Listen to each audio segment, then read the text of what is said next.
Ci dice prima una cosa e poi un'altra. E ovviamente la mia preghiera è che ciò che andremo a vedere questa sera non solo possa avere un significato teorico, ma più che ogni altra cosa possa avere un significato pratico per le nostre vite. Per andare a capire tutto questo, cominciamo da un altro mistero della Bibbia. Genesi capitolo 6, dal versetto 1 in avanti, dice così: quando gli uomini cominciarono a moltiplicarsi sulla faccia della terra e nacquero a loro delle figlie, avvenne che i figli di Dio videro che le figlie degli uomini erano belle e presero per mogli quelle che si scelsero fra tutti. Il Signore disse: lo spirito mio non contenderà per sempre con l'uomo, perché nel suo traviamento egli non è che carne. I suoi giorni dureranno quindi 120 anni. Questo è uno dei grandi misteri della Bibbia. Cosa c'è di grande mistero qua? Pensate che io sono molto affezionato a questi versetti, no? Perché probabilmente, anche se oggi sono qua, è anche a causa di questi versetti in realtà. Mi ricordo una volta che siamo andati in Brasile, 2014-2015, il fratello dell'Andrea è pastore, e ha cominciato a farmi domande di questo tipo, cose, misteri irrisolvibili della Bibbia. E io già in quel periodo studiavo teologia, ma non studiavo cose strane, diciamo, no? Cose più normali. E però questi misteri mi appassionavano e mi ricordo che tornai qua a Verona e c'era Giacomo, c'era Giordano che venivano in chiesa da un anno più o meno e cominciai a parlare con loro di questi versetti qua, di questi misteri biblici, no? E insieme abbiamo veramente rivoltato tutta la Bibbia per cercare soluzioni a questi misteri. Qual è il mistero in questione di questi versetti? Qua dice che i figli di Dio presero per mogli le figlie degli uomini. E il mistero di questo versetto, no, è chi erano questi figli di Dio? Chi erano? E pensate che una risposta che potrebbe sembrare banale, però i teologi è da centinaia di anni che si chiedono chi sono questi figli di Dio. E sono arrivati a varie ipotesi, no? E io, Giacomo, Giordano, altre persone abbiamo studiato queste varie teorie, abbiamo veramente studiato ogni versetto biblico per cercare di scoprirlo. Forse siamo arrivati vicino alla verità, ma come ho detto nessuno può sapere la verità. Oggi non voglio cercare di capire insieme a voi chi sono i figli di Dio, ma all'interno della Bibbia noi vediamo solo 3 categorie, possiamo chiamarle così, 3 gruppi di persone che sono chiamati figli di Dio. Nell'Antico Testamento una di queste categorie erano gli angeli. Nell'Antico Testamento, ad esempio nel libro di Giobbe, c'è scritto che Dio era lì seduto e tutti i suoi angeli erano attorno e lì sono chiamati figli di Dio. E in altri versetti dell'Antico Testamento gli angeli sono chiamati figli di Dio. Un altro gruppo di persone che è chiamato figlio di Dio sempre nell'Antico Testamento è il popolo di Israele. Proprio Dio dice che Israele è il suo figlio prediletto. Secondo gruppo di persone. E poi c'è un terzo gruppo di persone che però noi lo troviamo nel Nuovo Testamento.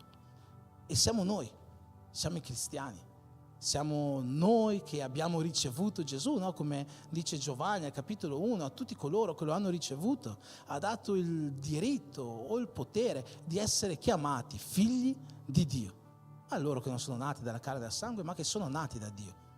Quindi questi sono i 3 gruppi di persone. Perché ho fatto perché ho cominciato con questo preambolo, con questa premessa? Perché come ho detto voglio parlare di salvezza e ciò di cui ho parlato adesso ha un po' a che vedere con ciò di cui noi andremo a parlare questa sera.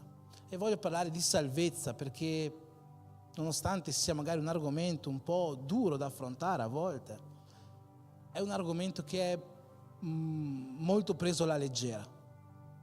Anzi, se salvezza non è un argomento duro da affrontare è perché è preso troppo alla leggera, ma se è preso seriamente è un argomento molto duro da affrontare.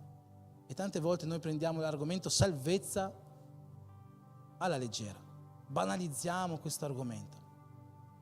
Ci sono al giorno d'oggi teologie, ci sono predicatori che dicono se tu hai accettato Gesù puoi fare quello che vuoi. Se vai in chiesa, se preghi, puoi fare quello che vuoi.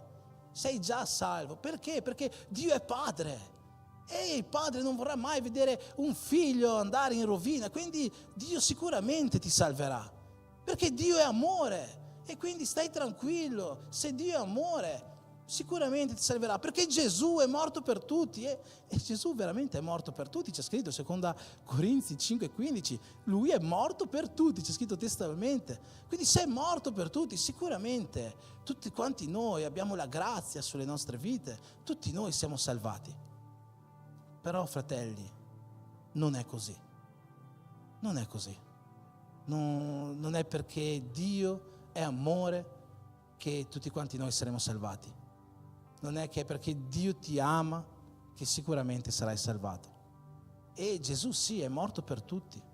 Paolo dice a Timoteo che Gesù desidera che tutti noi siamo salvati. Ma ciò che lui desidera non per forza si compierà. Anzi, la parola di Dio ci lascia molto chiaro che non tutti saranno salvati. E per questo motivo noi dobbiamo prendere non tanto alla leggera l'argomento salvezza. Non possiamo banalizzarlo così tanto. Sì, Dio è amore e Gesù è morto per tutti, ma questo non significa che saremo salvati. Questo significa che Dio ci ha dato un'occasione per essere salvati e noi dobbiamo prendere questa occasione. Vi ricordate il popolo di Israele, no? Che quando è uscito dall'Egitto, Mosè apre il Mar Rosso, guida il popolo di Israele fuori dall'Egitto, passano il deserto, arrivano al confine della terra promessa. Biblicamente la terra promessa è una tipologia del paradiso, no? Nella teologia la terra promessa è una tipologia del paradiso. Che cosa significa tipologia?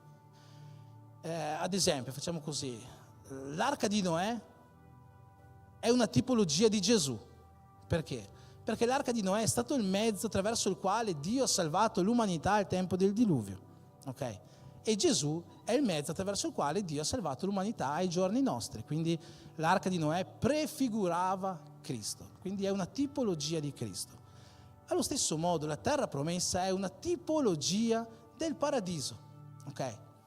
E il popolo di Israele è arrivato al confine della terra promessa, poteva entrare, aveva l'occasione di entrare. Dio gli ha aperto il Mar Rosso, Dio gli ha fatto attraversare il deserto, Dio ha fatto tutto affinché entrassero in questa terra promessa. E che cosa succede? Mosè manda i 12 esploratori nella terra promessa, gli esploratori visitano la terra, tornano indietro, 10 di loro dicono la terra è buona, i frutti sono buoni, tutto come era stato promesso, ma ci sono i giganti, ma ci sono le città fortificate, non riusciremo ad entrare, non riusciremo a conquistarla, torniamo indietro. Soltanto 2 di loro, Giosuè e Caleb, dissero sì, è vero, ci sono i giganti, ci sono le città fortificate, ma se Dio è con noi conquisteremo la terra promessa. Dio ha aperto il Mar Rosso, Dio ci ha fatto attraversare il deserto, conquisteremo la terra promessa. Purtroppo il popolo di Israele decise di non fidarsi di Giosuè e Caleb, si fidarono degli altri, di quelli che non credevano nel potere di Dio. E c'è scritto molto esplicitamente nella lettera agli Ebrei che a causa della loro incredulità il popolo di Israele non entrò nella terra promessa. Sapete che il popolo di Israele, no, ha girovagato nel deserto per 40 anni prima di poi entrare nella terra promessa successivamente, no? Per 40 anni. Sapete perché 40 anni? Sì, 40 è biblicamente, nella numerologia biblica, è un numero associato al deserto, no? Ma il 40 è proprio una cosa pratica, perché Dio ha fatto sì che in tutto quel periodo ogni persona di quella generazione che era stata incredula, che era tornata indietro, morisse prima che il popolo di Israele potesse entrare nella terra promessa. Dio non ha permesso a nessuno di quella generazione di entrare, perché era stata incredula, perché non aveva creduto nel potere di Dio, non aveva creduto nella promessa di Dio. E gli unici 2 che entrarono furono Giosuè e Caleb, gli unici 2 che avevano creduto, che avevano detto ci sono i giganti, ci sono le città, ma se Dio è con noi entreremo nella terra promessa. niente ci fermerà. E fratelli, questa è una parola per tutti coloro che magari non hanno mai accettato Gesù nella loro vita come loro Signore, o che l'hanno accettato, no? Che magari sono andati davanti a un pulpito, hanno ricevuto una preghiera, ma non lo hanno fatto con veramente il cuore in mano, veramente credendoci. Accettare Gesù è la scelta più bella che possiamo fare, e è veramente dimostrare a Dio la nostra fede in Lui, è veramente dire: io credo in te, fammi entrare nella tua terra promessa, fammi entrare nella tua gioia. Ma è anche vero che entrare nella terra promessa non è facile, no? Abbiamo visto, c'erano città fortificate, c'erano giganti, e qualsiasi cristiano che già da anni ha fatto questa scelta e è in mezzo a questa camminata ti potrà dire: la camminata cristiana non è facile, ci sono sfide da affrontare, ci sono giganti da battere, non è facile. Ma una cosa è sicura: se tu stai entrato nella terra promessa perché credi, puoi essere sicuro che il Dio che ti ha fatto entrare è il Dio che abbatterà i giganti al tuo lato. Il Dio che ti ha fatto entrare è il Dio che sarà con te in ogni prova. Il Dio che ti ha fatto entrare è il Dio che ti farà conquistare quella terra promessa. Quindi non temere se ancora non hai fatto questa scelta, se ancora non hai consegnato per timore, per vergogna, per paura la tua vita a Gesù. Stai sicuro che il momento che tu farai questa scelta avrai un Dio al tuo lato che ti sosterrà in ogni difficoltà. Amen. Ma non volevo parlare di questo, quindi ritorniamo a noi. Abbiamo visto che l'incredulità è ciò che non ha permesso al popolo di Israele di entrare nella terra promessa, perché ciò che serviva per entrare era credere, era avere fede.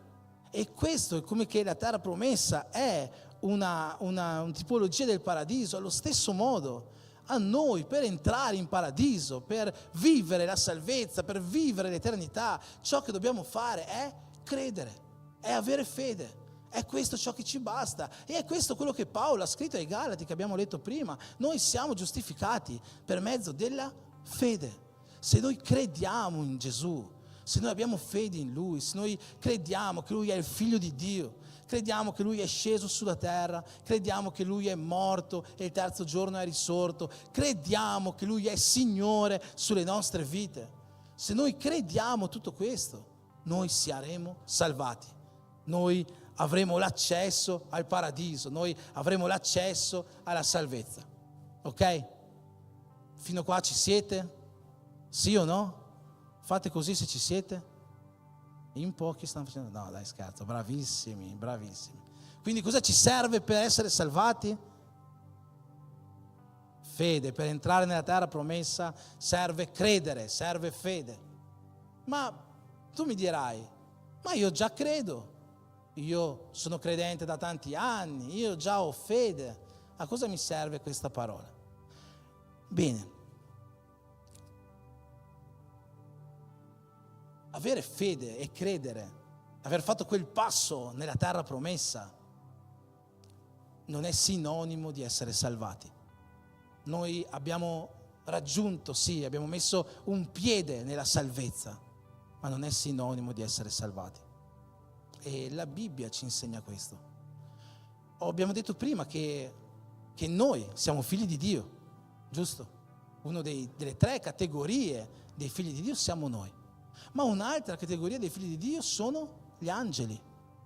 E vi ricordate, la Bibbia ci parla di pochi angeli in realtà, no? Proprio nello specifico. Ma ci parla di uno in particolare, che noi vediamo disobbedire a Dio, peccare contro Dio, insuperbirsi.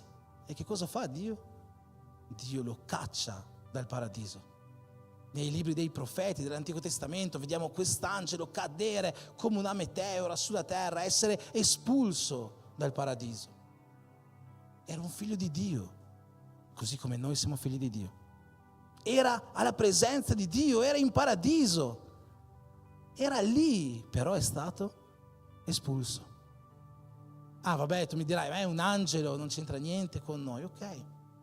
C'è un'altra tipologia del paradiso all'interno della Bibbia, oltre alla terra promessa. È il giardino in Eden. E nel giardino in Eden c'erano due uomini, un uomo e una donna, no? Come noi. E vi ricordate cosa è successo? Hanno peccato e Dio li ha espulsi, li ha cacciati dal paradiso terrestre, dal giardino in Eden. Erano dentro, ma sono stati cacciati.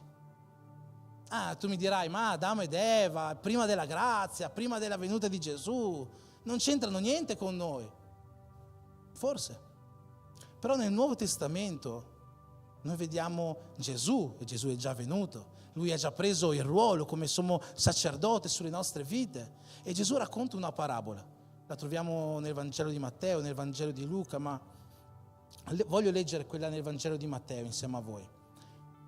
Vangelo di Matteo, versetto 22, se volete seguire sulle vostre, capitolo 22, se volete seguire sulle vostre Bibbie, se non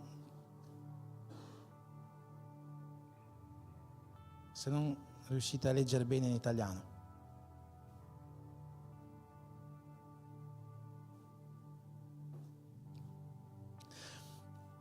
Matteo 22, 2, dal 2 in avanti. Il regno dei cieli può anche essere paragonato ad un re, il quale fece le nozze di suo figlio. Mandò i suoi servi a chiamare gli invitati alle nozze, ma questi non vollero venire. Mandò una seconda volta altri servi, dicendo: dite agli invitati, io ho preparato il mio pranzo, i miei buoi, i miei animali ingrassati sono ammazzati, tutto è pronto, venite alle nozze. Ma quelli, gli invitati, non curandosene, se ne andarono, chi al suo campo, chi al suo commercio. Altri poi presero i servi del re, li maltrattarono e li uccisero. Allora il re si adirò, mandò le sue truppe a sterminare quegli omicidi e a bruciare le loro città. Adesso andiamo avanti col prossimo versetto, però questa parabola di Gesù è una parabola meravigliosa perché racconta veramente tutta la storia praticamente dell'umanità. Qui sta parlando del popolo di Israele. Il re è Dio e il figlio di cui ha preparato le nozze è Gesù. E il re ha mandato i suoi servi, che erano i profeti, a chiamare il popolo di Israele, gli invitati, affinché venissero alle nozze, venissero a partecipare alle nozze dell'agnello, alle nozze del figlio, no? Ma il popolo di Israele ha rifiutato Gesù e anzi ha ucciso anche i profeti nell'Antico Testamento, così come Gesù dice in questa parabola. Allora che cosa succede? Quindi il re disse ai suoi servi: le nozze sono pronte, ma gli invitati non ne erano degni. Andate dunque, andate agli angoli delle strade e chiamate alle nozze quelli che trovate. E quei servi, usciti per le strade, radunarono tutti quelli che trovarono, cattivi, buoni. La sala da nozze fu piena di commensali. Questo è il Nuovo Testamento. Questo è Gesù che è arrivato e Dio ha aperto la porta della salvezza a tutti, a noi, ai gentili, alla Chiesa di Cristo, no? Ha mandato a invitare quelli ai lati delle strade e quelli agli angoli delle strade eravamo noi. Questo è il Nuovo Testamento. Ma adesso c'è un'ultima parte di questa parabola. Ora il re entrò per vedere quelli che erano a tavola, quelli che già erano a tavola. Noi della Chiesa che siamo entrati, eravamo lì seduti a questo banchetto. Ora il re entrò per vedere quelli che erano a tavola e notò là un uomo che non aveva l'abito da nozze. E gli disse: amico, come sei entrato qui senza avere un abito da nozze? E costui rimase con la bocca chiusa. Allora il re disse ai servitori: legatelo, mani e piedi, e gettatelo là fuori, nelle tenebre. Lì ci sarà pianto e stridor di denti. Avete capito quello che è successo nell'ultima parte di questa parabola? Inizialmente Dio prepara le nozze del figlio, chiama il popolo di Israele rifiuta Gesù. E quindi Dio che cosa fa? Apre la porta del regno dei cieli, perché questa è una parabola che parla del regno dei cieli. Proprio all'inizio Gesù dice: il regno dei cieli sarà simile, apre la porta del regno dei cieli a noi, alla sua chiesa. E vediamo che noi abbiamo accettato questo invito, noi siamo entrati al banchetto, siamo entrati alla festa, alle nozze, ma quando siamo entrati uno di noi non aveva il vestito da nozze, non aveva il vestito da festa. E quando il re se n'è accorto, ha detto: ma cosa fai tu che non ti sei vestito da festa? Vai via, non ti voglio qua dentro, sei espulso dal mio banchetto. Così come lo fu Satana, così come lo furono Adamo ed Eva. E questa parabola ci parla del Nuovo Testamento, non ci parla né di angeli né di Adamo ed Eva, ci parla di noi, della Chiesa. Che cosa sono? Che cos'è questo abito da festa di cui ci parla questa parabola? In Apocalisse 19 noi vediamo Giovanni avere una visione di queste nozze dell'agnello, le nozze di Gesù. E quando ha questa visione vede tutto un popolo con vesti bianche, con vesti di lino fino, risplendente e puro. E Giovanni dice che queste vesti erano di lino fino, perché il lino fino sono le opere giuste dei santi. Apocalisse 19:8. Le è stato dato di vestirsi di lino fino, risplendente e puro, perché il lino fino sono le opere giuste dei santi. Ovvero quell'uomo che era entrato alla tavola, era lì al banchetto delle nozze, ma è stato cacciato perché non aveva un vestito fatto di opere buone. Come ha fatto a entrare? Si entra per fede. Ha accettato Gesù, ha accettato le nozze, aveva fede, è entrato per fede, ma è stato cacciato perché non aveva un vestito fatto di opere buone. Fratelli, abbiamo cominciato con quella discordanza biblica, no? Ma stiamo già arrivando a capire che cosa significa il versetto di Paolo e il versetto di Giacomo. Sì, la fede ci fa entrare nel regno dei cieli, ma noi dobbiamo prendere cura della nostra salvezza. Non possiamo pensare che una volta salvati possiamo fare quello che vogliamo.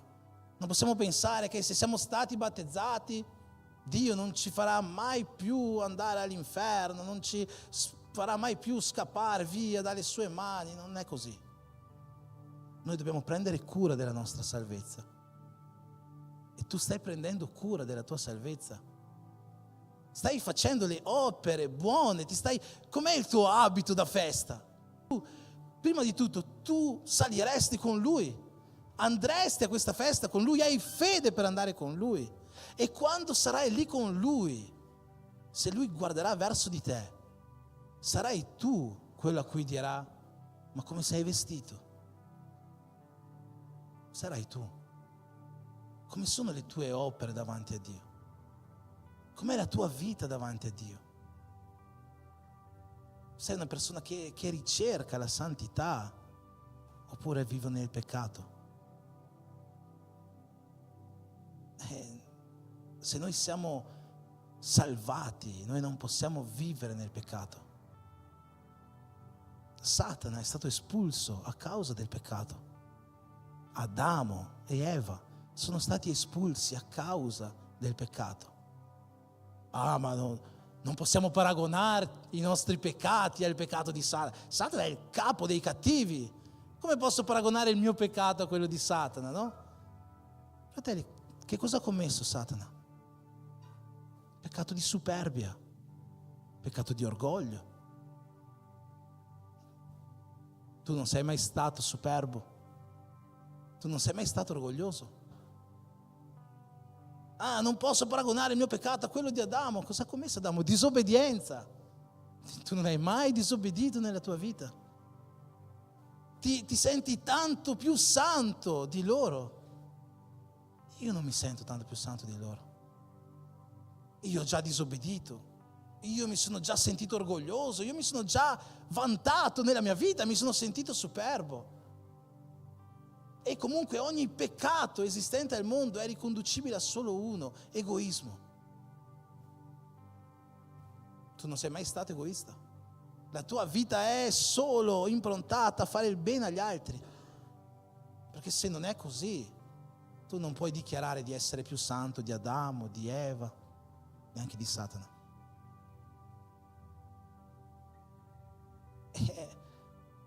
Fratelli, gloria a Dio che Lui ci ha dato la possibilità, nonostante ciò che noi facciamo e abbiamo fatto, di andare ai Suoi piedi e chiedere perdono per i nostri peccati, per essere riconciliati con Lui e poter ritornare a quel banchetto meraviglioso che ci aspetterà un giorno. Gloria a Dio per la Sua misericordia, gloria a Dio per il Suo amore e la Sua bontà verso di noi, gloria a Dio per la Sua grazia, perché oggi ci basta avere un cuore veramente pentito per inginocchiarci davanti a Lui e chiedere perdono di quello che abbiamo fatto. Gloria a Dio per questo, perché se non fosse questo, i nostri peccati non sarebbero giustificati e noi non saremmo diversi da Adamo, da Eva. Ma i loro peccati hanno contaminato generazioni e generazioni. A causa di Adamo, noi uomini dobbiamo lavorare con fatica. Le donne devono partorire con dolore. A causa loro, il seme del peccato è entrato nel mondo. Ma voi pensate che il vostro peccato non contamini chi vi sta attorno?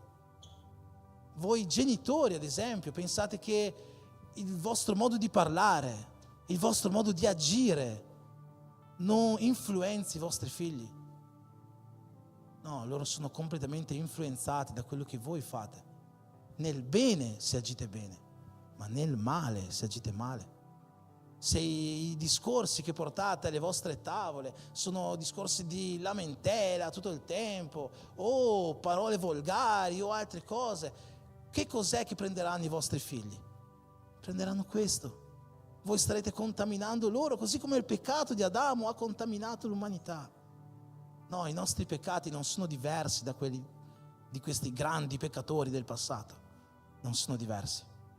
E gloria a Dio che ci ha dato la possibilità di cancellare i nostri peccati attraverso la sua crocifissione. E fratelli, quando si parla di fare le opere buone, mi state guardando con delle facce tutte brutte, spero che dopo mi facciate ancora gli auguri. Ma in caso c'è Pietro, no? che fa il compleanno oggi.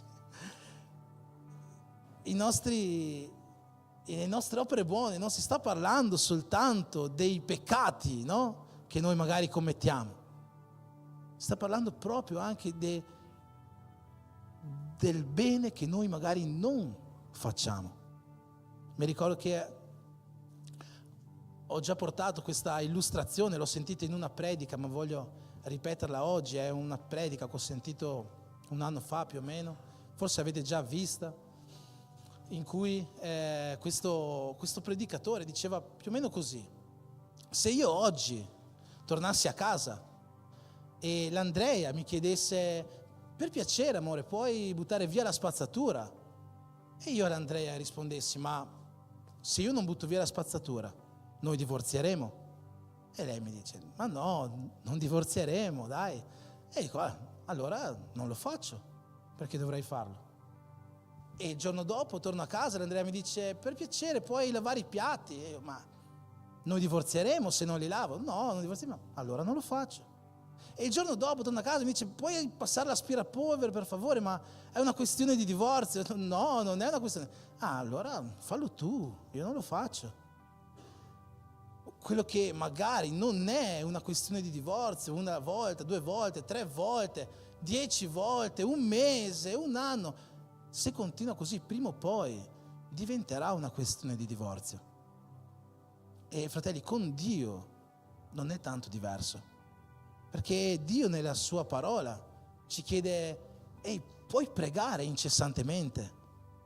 E noi rispondiamo: ma Dio, se non prego noi divorzieremo, perderò la salvezza. No, non perderai la salvezza. Allora non prego. Dio nella sua parola ci dice: impara la Bibbia, che tu possa maneggiarla, che tu sappia tagliare la parola rettamente, devi studiare la parola. E dici: ma Dio, se non leggo la Bibbia, se non la studio, noi divorzieremo? Perderò la salvezza? No, non perderai la salvezza. allora oggi non leggo la Bibbia, chi me lo fa fare? Non perderò la salvezza? E domani Dio ci chiede perdonatevi gli uni gli altri. Dico, ma se non perdo la salvezza? No, allora non perdono. Ci dice andate per il mondo a predicare il Vangelo, ma se non vado a rispondere alla mia chiamata perderò la salvezza? No, allora non faccio niente, mi siedo sul divano e non faccio niente, non perderò la salvezza? E non lo faccio un giorno, non lo faccio 2, non lo faccio una settimana, non lo faccio per un mese, per 1000 giorni, ma prima o poi anche queste possono diventare questioni di divorzio, cose che un po' alla volta ci allontanano da Dio, fino a che noi non perderemo questa salvezza. Fratelli, la parola di oggi è molto semplice nella sua teologia. Noi non solo possiamo essere cristiani che hanno unicamente una fede teorica di Dio, quello che noi dobbiamo fare è cominciare a muoverci, cominciare a fare queste buone opere, rivestirci di questo lino fino. E fare le buone opere non significa soltanto non peccare, significa anche veramente cominciare ad adoperarci per fare del bene per il regno di Dio. La settimana scorsa ho parlato dell'episodio del giovane ricco, vi ricordate? Il giovane ricco era un ragazzo perfetto, non commetteva nessun peccato, seguiva ogni comandamento della legge antica. Poi Gesù gli ha detto, allora prendi ciò che hai, vendilo, dallo ai poveri, vieni e seguimi. E lui ha detto no, non posso farlo. Il giovane ricco era un peccatore? Non era un peccatore. Io sono 1000 volte più peccatore del giovane ricco, era uno che seguiva la legge in un modo perfetto. Però, per quanto non commettesse il peccato, non faceva neanche il bene.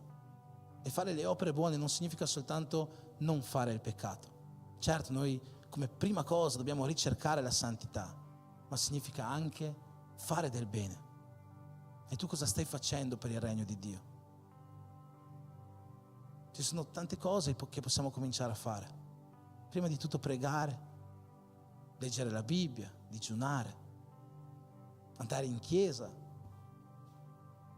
Se conosco quasi tutti qua, ma se c'è qualcuno qua che ancora non congrega in un posto fisso, comincia a congregare in una chiesa, non deve essere per forza questa, dove vuoi, ma congrega in una chiesa. Gesù vuole questo per noi. E impegnati in questa chiesa, comincia a lavorare. Gesù vuole questo, vuole che noi ci impegniamo per il suo regno. Se non offri, se non decimi, comincia a decimare, comincia a portare la tua offerta, è biblico. E dai l'eccellenza, se già lavori in qualche ministero, in qualche dipartimento, dai l'eccellenza, fai il tuo meglio per Dio, fai il tuo meglio per Dio. Dio non vuole il 99%. Fabio mi ha ricordato un paio di settimane fa un esempio che avevo portato in passato qua in chiesa, che chi di noi berrebbe da una bottiglia di acqua che 99% è acqua pulita e 1% è acqua di fogna? Chi di noi? Nessuno, no? Che schifo l'acqua di fogna. Allo stesso modo Dio non vuole bere da noi, no? Non vuole che noi siamo 99% per Lui e 1% per il mondo. Dio ci vuole al 100% per Lui. Dio vuole che noi ci impegniamo al 100% per la sua opera, che diamo il massimo per Lui, per fare le opere buone dei santi, questi vestiti di lino fino, di cui noi dobbiamo vestirci per andare un giorno alla sua presenza. Cominciamo a fare di più per Dio. Dio vuole noi interamente. L'Apostolo Paolo scrive nella seconda lettera ai Corinzi che Gesù morì per tutti affinché quelli che vivono non vivono più per se stessi, ma vivono per colui che è morto e risuscitato per loro. Chi intende il sacrificio di Gesù, chi crede veramente, chi ha questa fede per entrare nella terra promessa, che ha inteso il sacrificio di Gesù, intende che Lui è morto per me e per te E se intendiamo questo, oggi noi moriamo per Lui, vivendo per Lui. Amen. Posso chiederti di alzarti in piedi?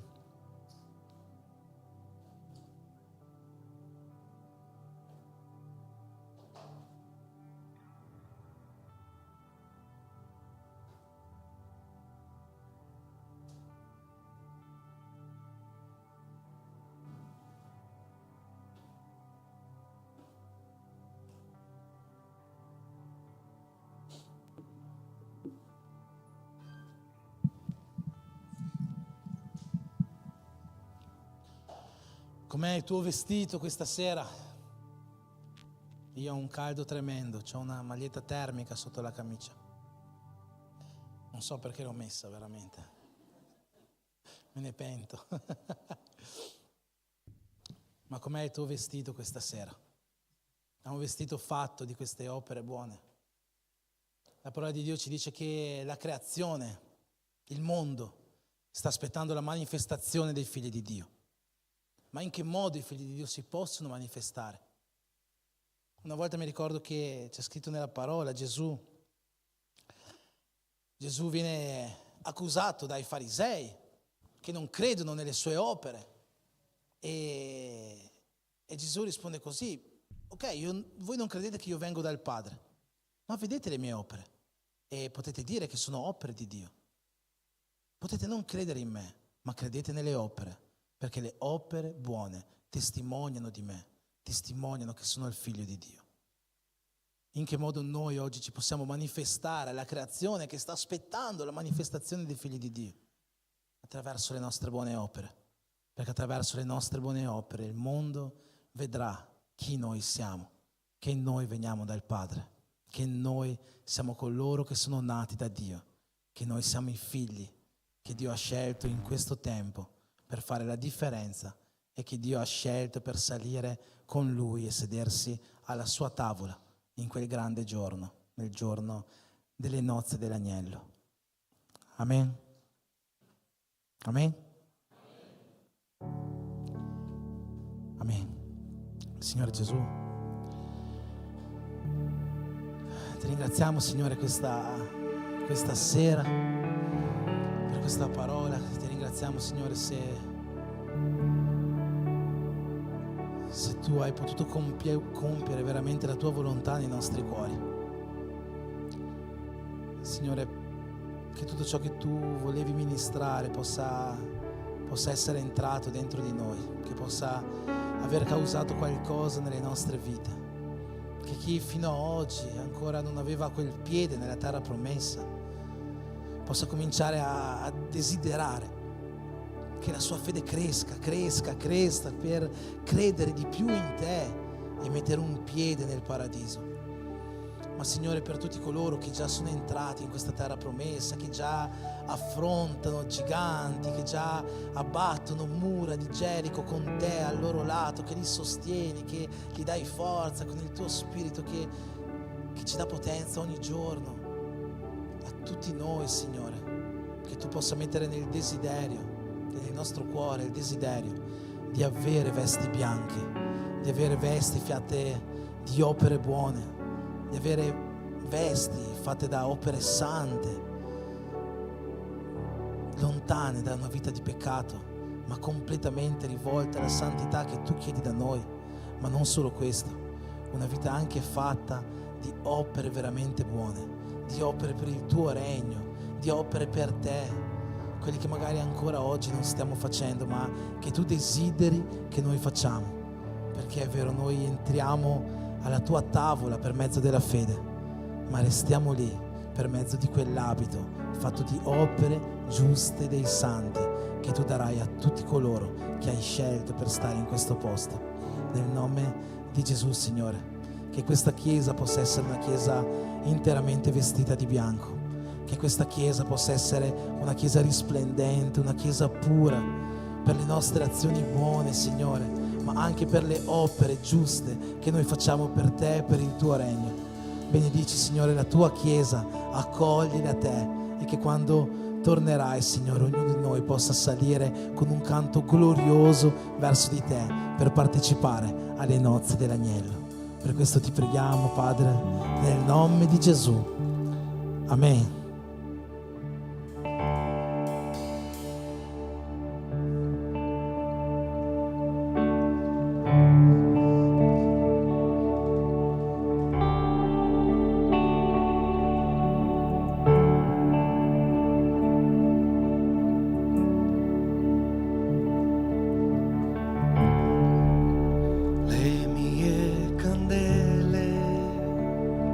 Sono accese,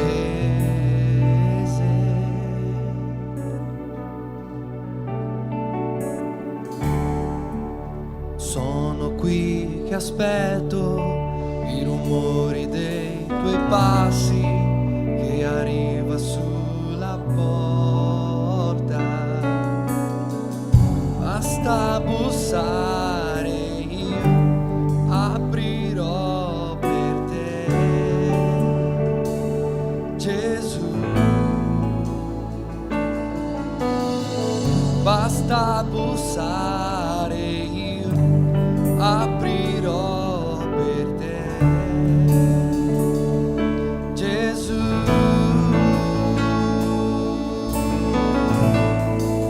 Le mie vesti bianche le ho già messe per te, sono qui che ti aspetto, vieni, balla con me, Maranatha,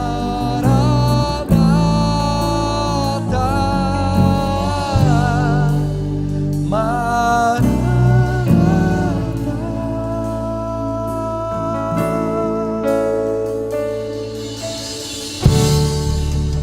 Le mie candele sono accese,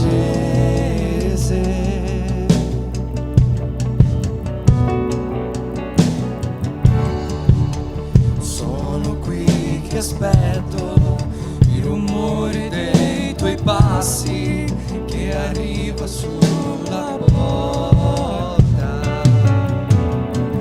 Basta bussare, io aprirò per te, Gesù. Oh, basta bussare, io aprirò per te, Gesù.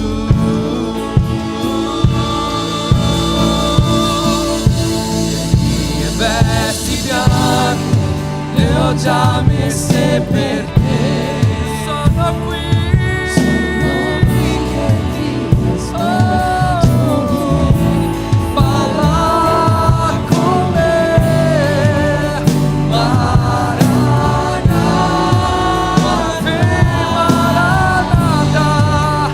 Maranatha.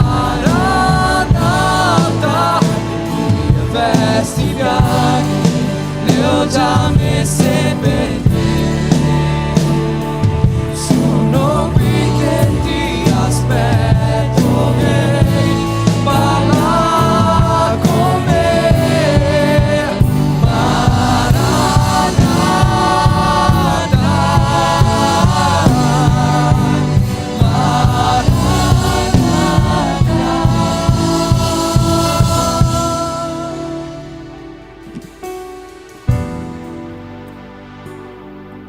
Maranatha.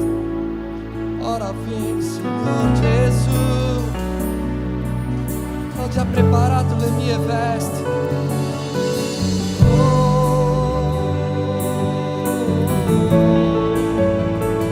Maranatha, ora vieni.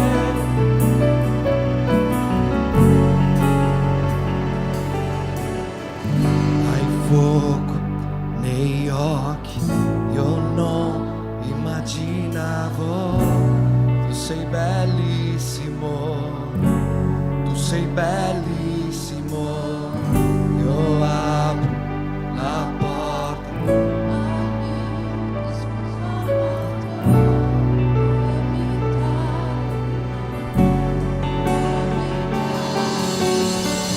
hai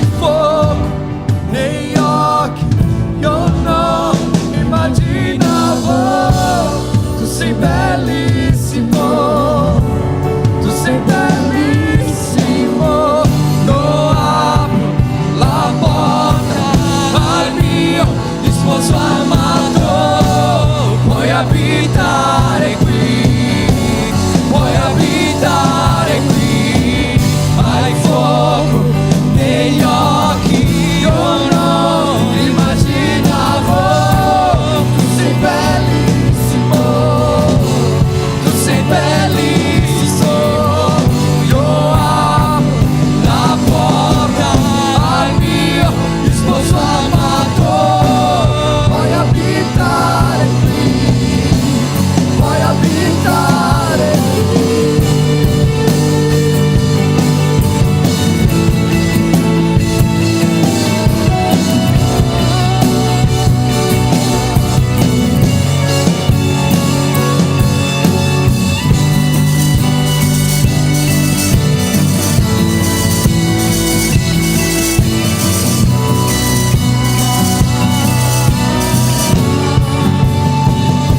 Vesti bianche le ho già messe per te. La chiesa sono qui che ti aspetto,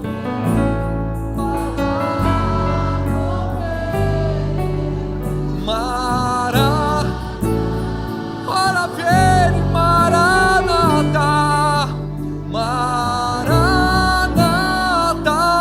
le mie vesti bianche le ho già messe per te, sono qui che ti aspetto, vieni, parla con me, Maranatha,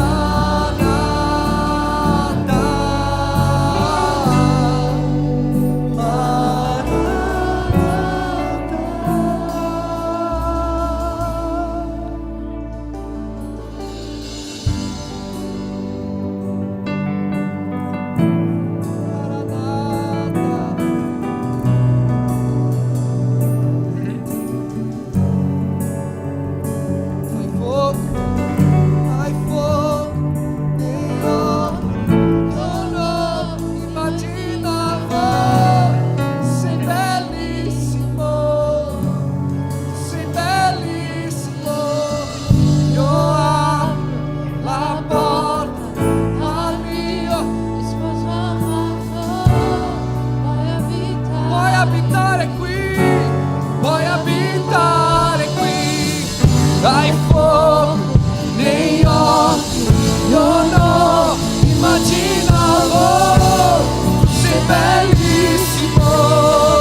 scegli.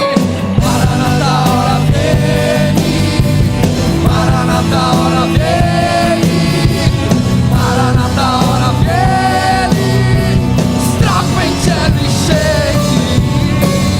Maranatha, ora vieni. Maranatha, ora vieni. Maranatha, ora vieni. Strappa in cielo e scendi. Maranatha, ora vieni. Maranatha, ora vieni, vieni, vieni. Maranatha, ora vieni. Strappa in cielo.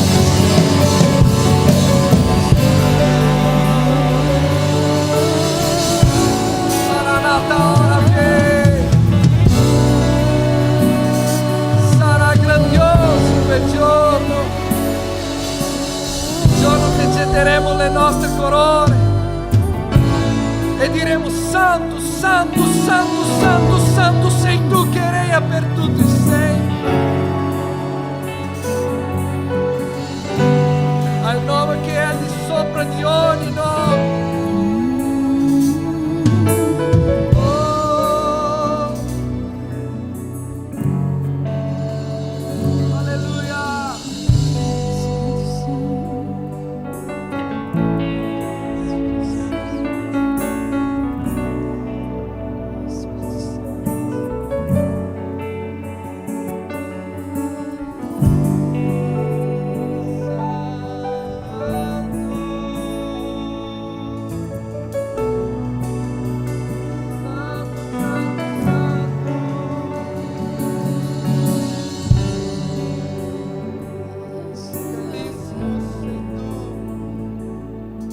Hai un nome bellissimo.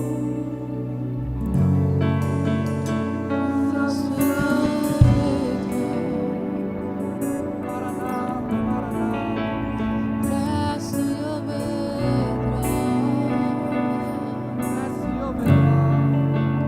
Presto io vedrò. Presto io vedrò. Yeshua. Presto io vedrò. Yeshua. Presto io vedrò. Dire di gloria. Presto io vedrò. Presto io vedrò. Yeshua.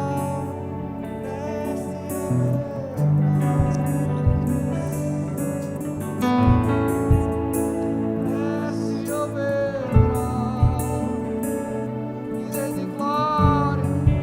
Presto io vedrò.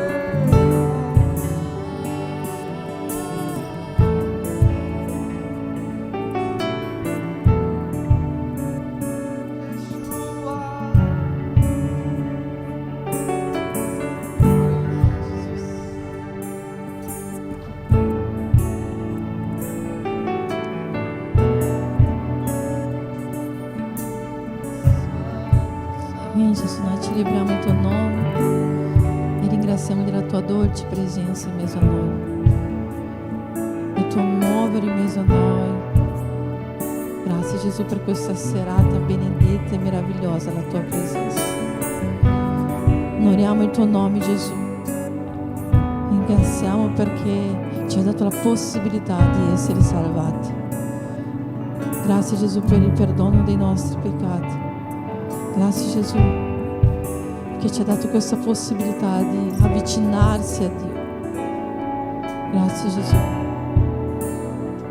perché nonostante i nostri sbagli hai ancora lì una mano tesa verso di noi per rialzarci, Gesù, ancora una volta, per rialzarci ancora una volta, Gesù. Grazie per la salvezza, Gesù. Siamo immeritevoli di così tanto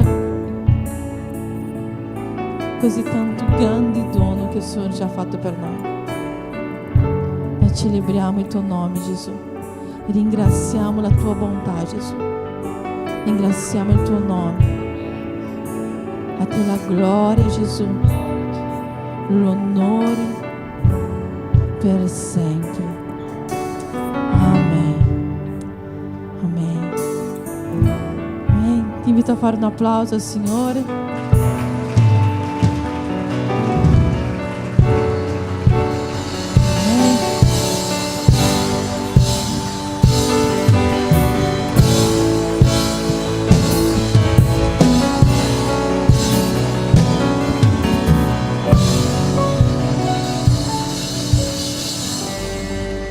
Potete accendere le luci, sul serio io starei qua tutta la notte oggi.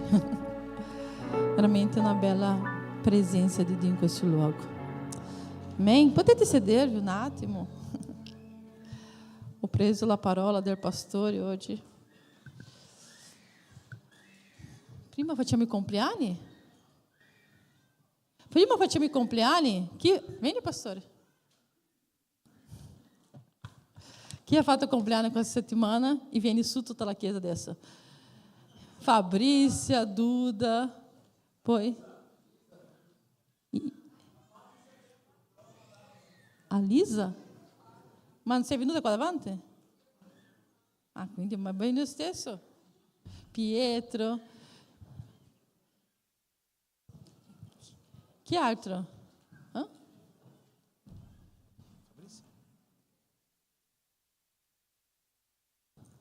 C'è nessun altro?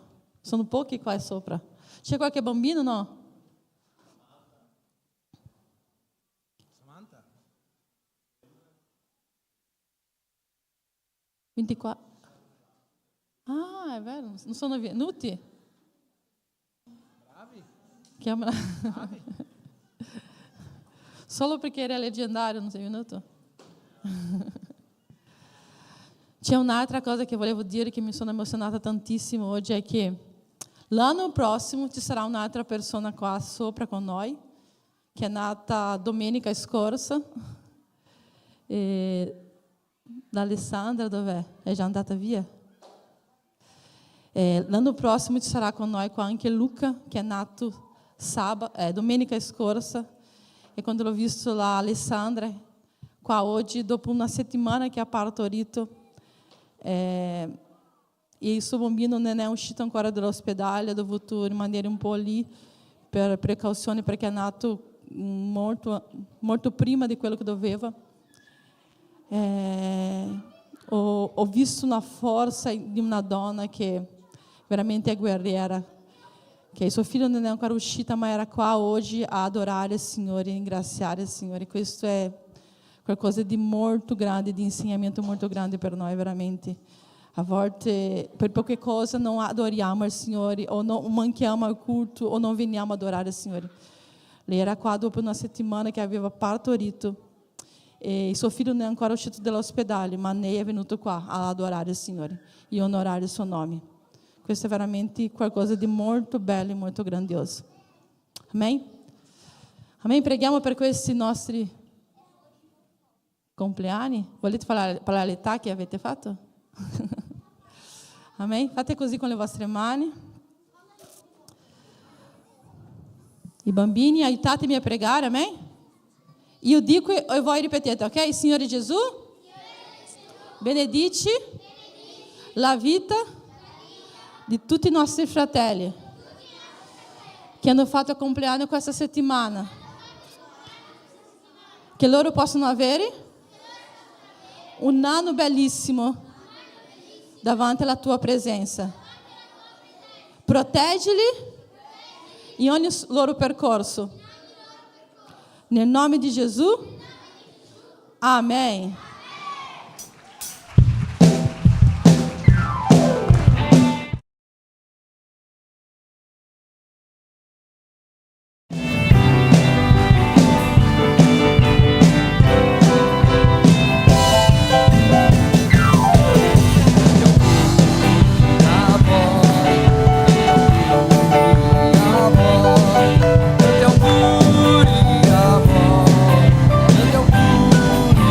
Amor.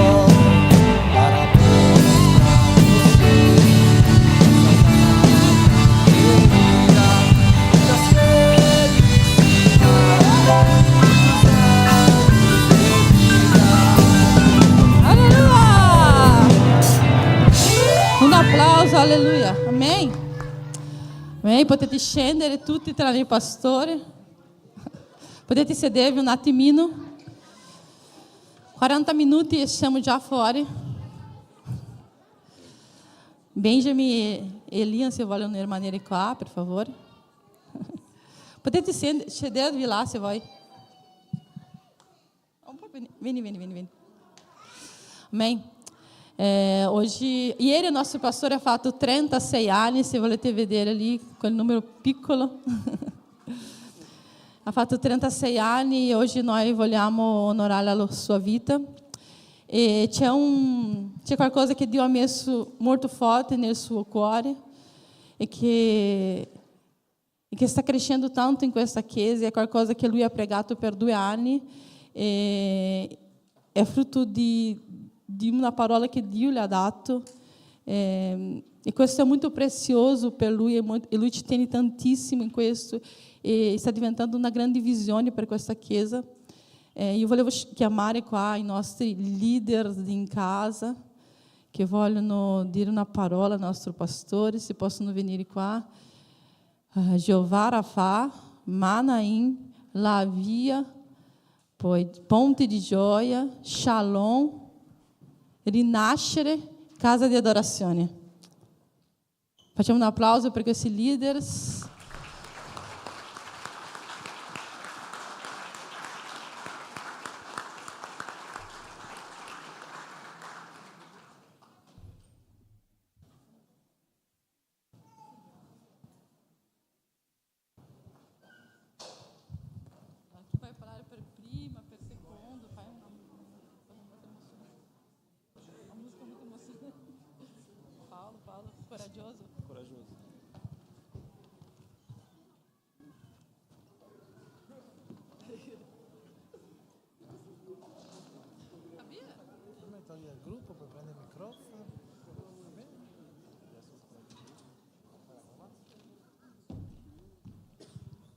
Allora, pace a tutti, è un piacere stare qua nesse momento ímpar, no? É o compleanno di pastore. Sono molto contento, spero che o Senhor possa fare crescita in questa chiesa, che o Senhor possa, através da vida de pastore, de vostra família, que o Senhor possa fare tanta e tante cose. Amém? Sono do Em Casa Rinascere e per noi è sempre un piacere stare insieme con questa chiesa, insieme ao pastore e questo qua. Amém? Grazie pastore per tutti, buon compleanno, che Dio ti benedica. Amém?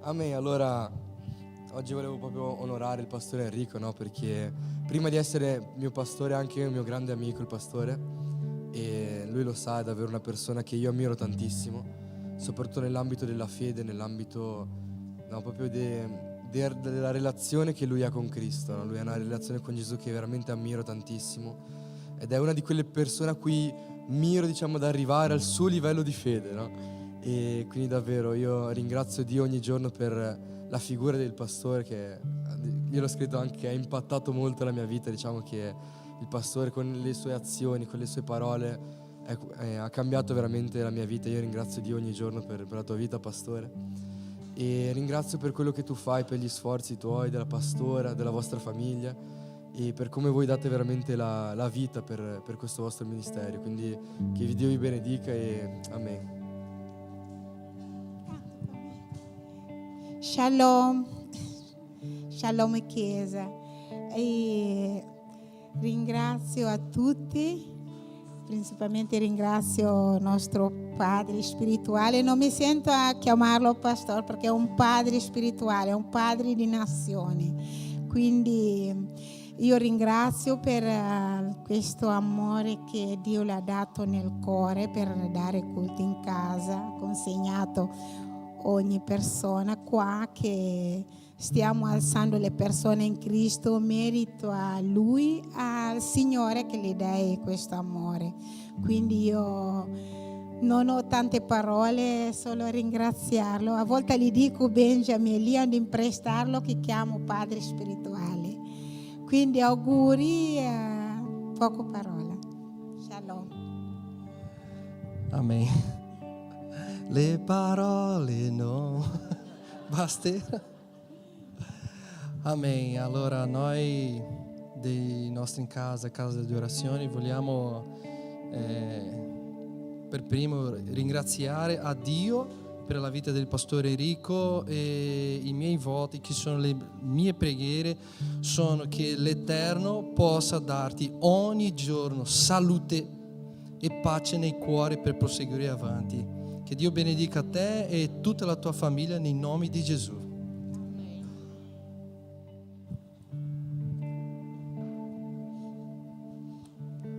Caro pastore, un po' imprevista questa cosa, non me l'aspettavo. Volevo essere il primo così da non copiare nessuno, però vabbè, sono qua. Pastore, sono penso 11 anni che ci conosciamo ormai e mi ricordo il primo giorno che sono entrato in chiesa, il primo giorno che l'ho visto, tipo, mai avrei immaginato che avrei creato un'amicizia con quest'uomo. E pastore, lei è mio pastore, lei è mio amico e sono contentissimo che fai parte della mia vita, che hai fatto parte di tutta la mia storia come cristiano. E quando tu sei stato consacrato a pastore ti ho detto che adesso tu per me non sarai più Enrico, per me tu sarai pastore Enrico, e voglio onorarti per chi tu sei per la Chiesa, chi tu sei per me. Ho visto il tuo esempio, ho visto il tuo camminare con Dio e è un piacere servire Dio, servire te, nel senso essere sotto di te, sottomesso a te, è un piacere, perché vedo Dio nella tua vita, vedo Dio nella tua famiglia e a nome della mia famiglia siamo qui per aiutarvi e contribuire a far avanzare il regno di Dio, la visione che Dio vi ha dato per questa città, per questa nazione. E noi vediamo, prima ero lì nel parcheggio, ho visto il parcheggio così pieno, mi ricordo quando era quasi vuoto e adesso è così pieno che non c'è posto. Guarda quanta gente è qui, perché prima di tutto Dio è in questo luogo e noi vediamo Dio nella vostra vita e Dio vi ha usati così tremendamente, vi sta usando e è un onore per noi far parte di questa chiesa che Dio ha affidato a voi. Quindi grazie pastore.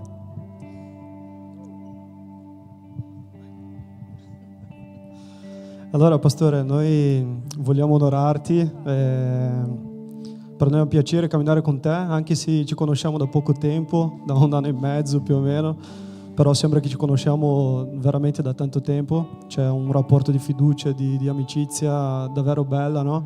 E sono sicuro che è Dio che ci ha permesso di vivere questo fino a qui. La nostra preghiera è che Dio possa mantenerti al centro della sua volontà, no?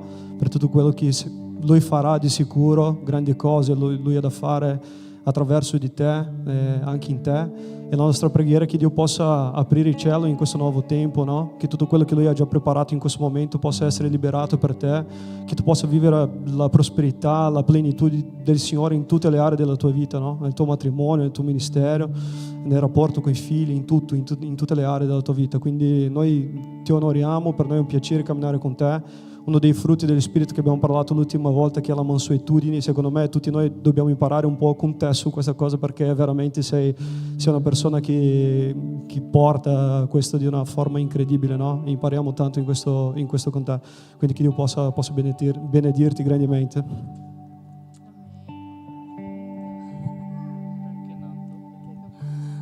Amen.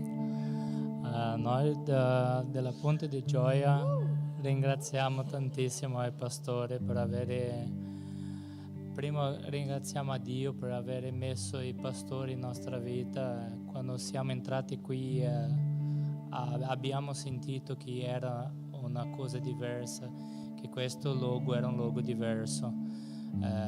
Come già tutti aveva detto, che io voglio accrescentare che l'albero buono si riconosce per i frutti. E guarda i tanti frutti. Ringraziamo tantissimo per poter fare parte di questa crescita che va a succedere qua a Verona e qua a Italia.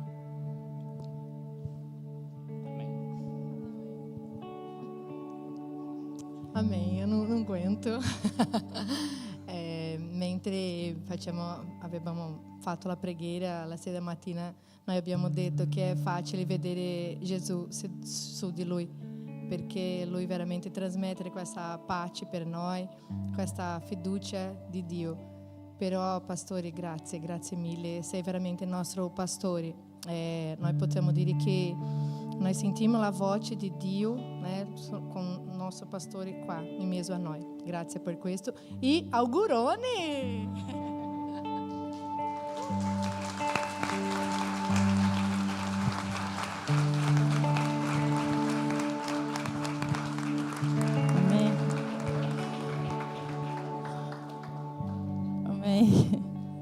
Ringraziamo questi leaders che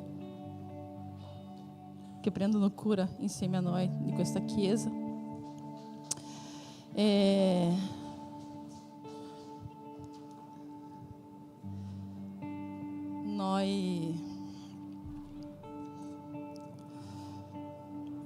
Io volevo niente più sincero che quando la moglie parla del suo proprio marito. Io volevo onorare la vita di mio marito perché ho imparato così tanto con lui e con la sua mansuetudine, il suo modo di non lasciare nessuno indietro. E noi camminiamo insieme in questo ministero da 5 anni come pastori e vedo quando una persona vuole battezzarsi, lui passa mesi dicendo vuole battezzarti, vieni, iscriviti. E le persone scrivono, lui fa il discepolato, lui ti dà tutto lo stesso. Io lo vedo lì davanti al computer a fare il discepolato con le persone, a dare il suo meglio. Ma quasi tutti i battesimi arrivano persone che non hanno deciso e si decidono 2 settimane prima, una settimana prima. E dice, pastore, c'è ancora tempo di battezzarmi? E lui dice, guarda, sì, volentieri. E lui ricomincia tutto da zero di nuovo, discepolato con questa persona. Non importa se lui c'ha da fare, non importa, lui si raddoppia per fare questo discepolato. Se viene un'altra persona, lui ricomincia da zero. E questa è una cosa che io ammiro tantissimo in lui, perché lui veramente, così come Gesù, non lascia nessuno indietro. Se qualcuno vuole imparare di più di Cristo, lui è disponibile per insegnare. Lui ha veramente una passione. Lui non si ricorda niente di quello che dico, ma ogni cosa che lui legge della Bibbia, lui si ricorda. Questo è un dono di Cristo solamente nella sua vita. Lui, come eu vi ho detto sempre, io sono credente da 40 anni, ma lui è mio maestro. Lui è un pastore per me, lui è una guida per me. Io onoro la sua vita e quello che Dio ha messo davanti a lui, rispetto quello che Dio ha messo davanti a lui e so che Dio l'ha scelto per questo tempo, per questa nazione. Amen. Eu volevo che Benji leggesse un messaggio. Vieni qua.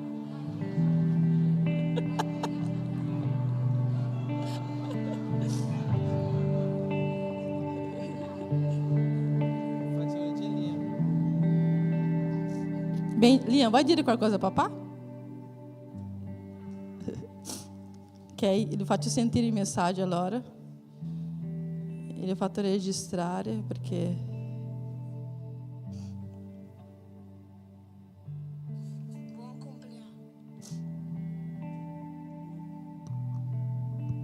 Buon compleanno papà, ti amo tantissimo. Ti ringrazio di tutto quello che fai per me. Da quando ero piccolo che tu mi hai aiutato, ma anche adesso sei sempre divertente, gentile e mi aiuti anche quando è una brutta situazione. Tu mi aiuti e rendi sempre tutto più bello.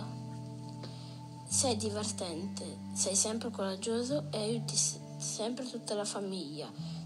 Grazie di tutto e tanti auguri.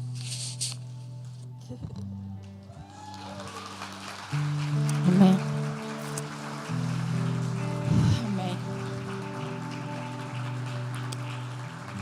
Paolo c'è qualcosa da dare a lui da parte di tutta la Chiesa? Puoi venire Paolo? Paolo sei tu?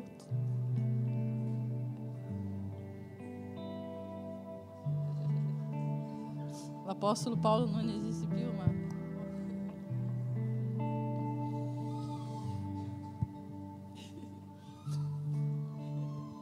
Allora, questa settimana escrevemos ali em grupo de chiesa, tiramos via lui do nosso grupo e facciamo un regalo per il pastore. Questo regalo è da chiesa, sono qua. Spero che seja para comprar uma camisa bianca. Mi ha detto qualcuno aí de comprar uma camisa bianca, não de fiori, però è bello, così è bello. Bello? Oh, no. Ok, alla vedi? Allora, questo qua è un piccolo regalo, però è di cuore di tutta la chiesa.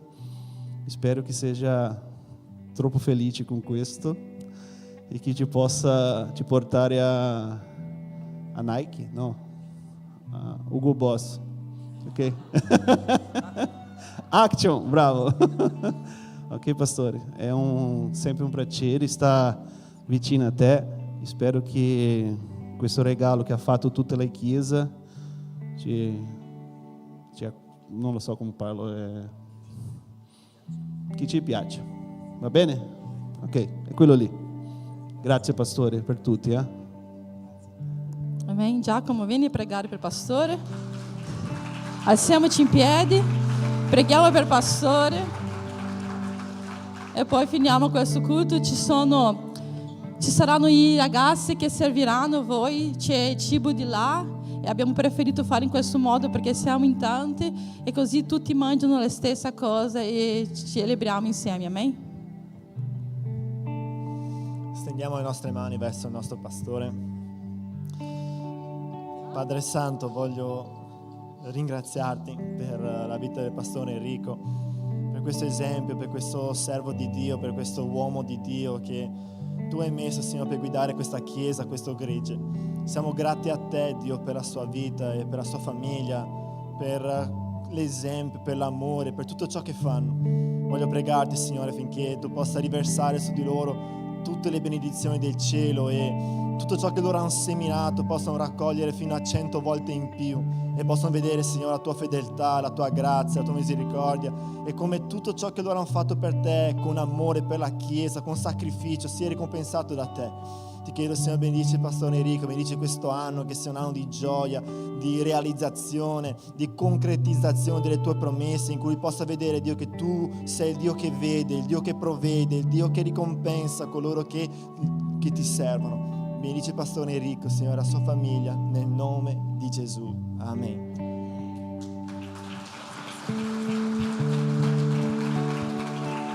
C'è Fabio che vuoi parlare qualcosa? Dove Fabio? Vuole darti un regalo, un altro regalo.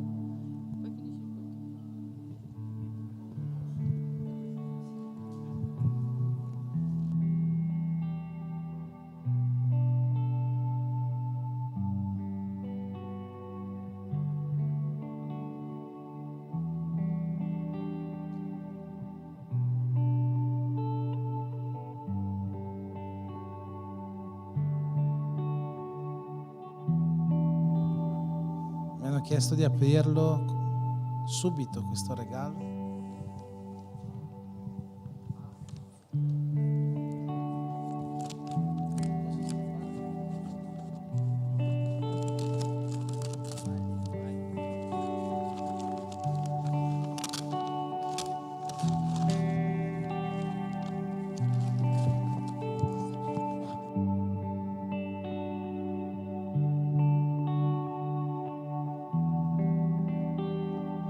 Siete curiosi?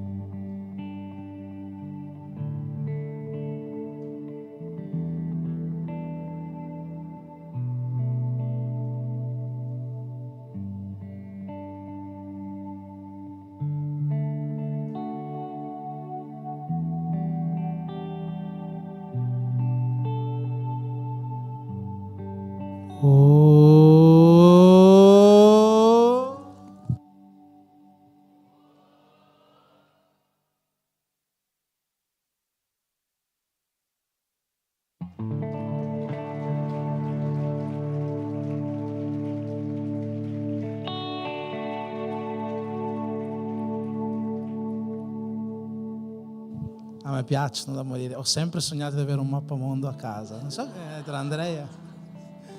E sono settimane che sto andando in giro a guardare mappamondi per prendere un mappamondo.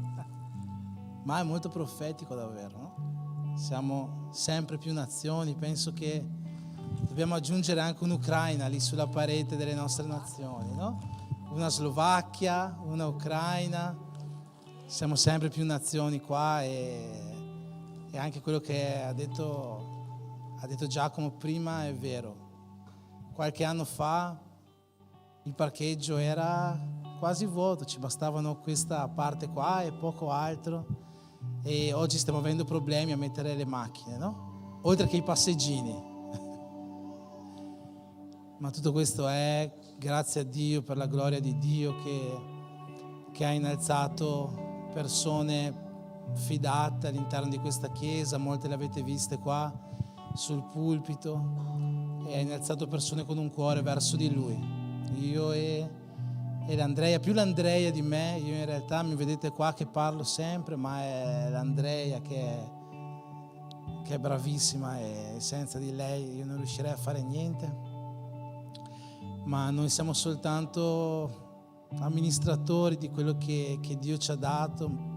Però tutti quanti voi siete la gioia più grande che noi abbiamo. Ciò per cui veramente viviamo è la Chiesa che Dio ci ha affidato e che è composta da tutti quanti voi. Quindi ringrazio Dio per la vostra vita. Amen. Grazie a tutti quanti. Facciamo così con le nostre mani. Au, au, au.